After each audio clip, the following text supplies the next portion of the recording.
तो गाइज़ हमारे पास 1026 चैप्टर के स्पॉयलर्स आ चुके हैं। मैं बहुत ही ज़्यादा एक्साइटेड हूँ उनको लेकर। मैंने पहले भी वीडियो बनाई थी इस चैप्टर के प्रेडिक्शंस को लेकर, पर अनफॉर्चुनेटली मेरी कोई भी प्रेडिक्शन क्लोज भी नहीं आई है।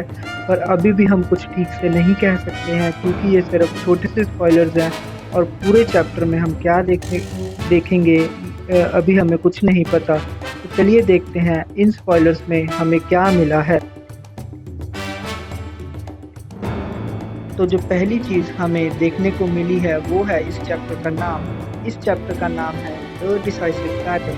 तो चैप्टर के नाम से ही हमें हाइप मिलनी शुरू हो गई है। जब लूफी और मोमोनस के रूफटॉप पर पहुंचे थे तो हमें पता लग गया था कि वानो आर्क का एंड पास ही है और ये नाम उस फ्लेम पर स्टैंप लगाने वाली बात कर रहा है।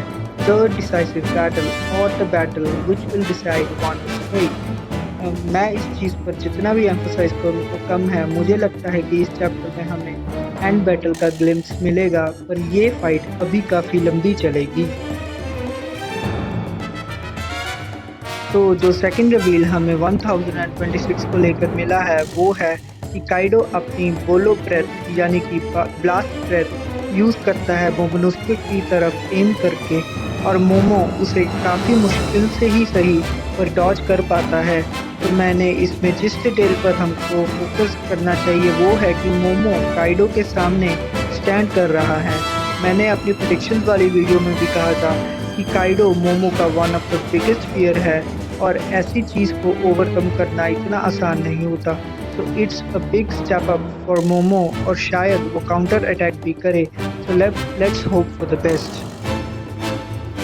अगली रिवील काफ़ी फनी होने वाली है आई गेस, क्योंकि उसमें मोमो काइडो को बाइट करता है।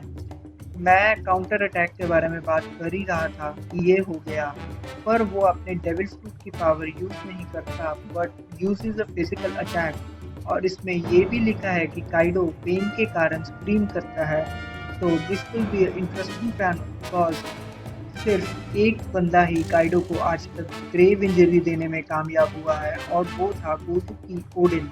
और यहाँ मोमो ओडिन का बेटा भी उसी बात पर चलने की कोशिश कर रहा है। So in essence, he is taking his role as a leader seriously now and trying to overcome his fear of Kaido and take back Wano। तो जो नेक्स्ट चीज़ हमें देखने को मिल रही है वो है इनुआराशी और नाकामोटोशी की फाइट जैक और पेरोस्पेरो के साथ। पर इसमें होगा क्या कि आसमान में बादल फुल मून को कवर कर देंगे और उसके कारण वो दोनों अपनी फुलोंग फॉर्म खो देंगे। इससे होगा क्या कि वो फाइट में थोड़ा बहुत स्ट्रगल करेंगे even though they are strong in their base form, पर उनके ओपोनेंट्स भी कुछ कम नहीं है। और फाइट की इस स्टेज पर आकर ऐसी सिचुएशन आने का मतलब ये है कि दोनों कुछ हैवी हिट्स ले सकते हैं। Guys, are you ready for the biggest reveal of all? And here it comes. Luffy और काइडो एक दूसरे को सुप्रीम किंग हाथी के साथ अटैक करते हैं और ये इम्पैक्ट इतना स्ट्रॉन्ग होता है कि स्काई स्प्लिट हो जाता है। My fellow one piece fans, मैं इस सेंटेंस को इतनी बार रीड कर चुका हूँ पर मुझे अभी तक विश्वास नहीं हो रहा। हमें पता था कि लूफी अपनी हाकी को यूज़ करना सीखेगा, पर इतनी जल्दी और इतनी प्रोफिशिएंटली ये कभी नहीं सोचा था। आप इस चीज़ का मतलब जानते हैं?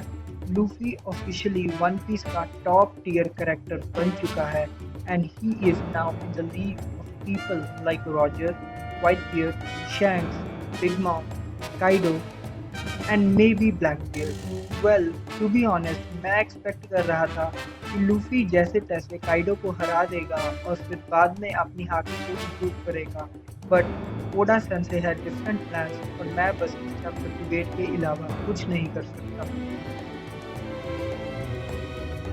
एंड लास्ट थिंग जो हमको इस चैप्टर के रिवील में मिली है वो है कि लूफी और काइडो के क्लैश के बाद फुल मून दोबारा दिखने लगा और नाकामोटोशी और इनुआराशी अपनी सुलोंग फॉर्म में दोबारा आ पाए और उन्होंने जैक और पेरोस्पेरो को हरा दिया। इन द एंड मैं बस यही कहना चाहूँगा कि इस चैप्टर के बाद बस फाइनल बॉसेस की फाइट रह जाएगी और अब वानो का एंड पास ही है। इस चैप्टर में लूफी और काइडो की फाइट खत्म तो नहीं होगी, पर हमें कुछ अमेजिंग सीन्स ज़रूर देखने को मिलेंगे। इसके बाद बस ज़ोरो और सांजी की फाइट किंग एंड क्वीन के साथ रह जाएगी और बिग मॉम की फाइट लॉ एंड किड के साथ अभी भी जारी है। तो हो सकता है हमें आने वाले चैप्टर में ये देखने को मिले। तो गाइस, इसी के साथ आज की वीडियो को एंड करते हैं। सब्सक्राइब करना मत भूलना और हो सके तो लाइक भी मार देना। तो अब हम वापस आएंगे 1076 के चैप्टर रिव्यू के साथ।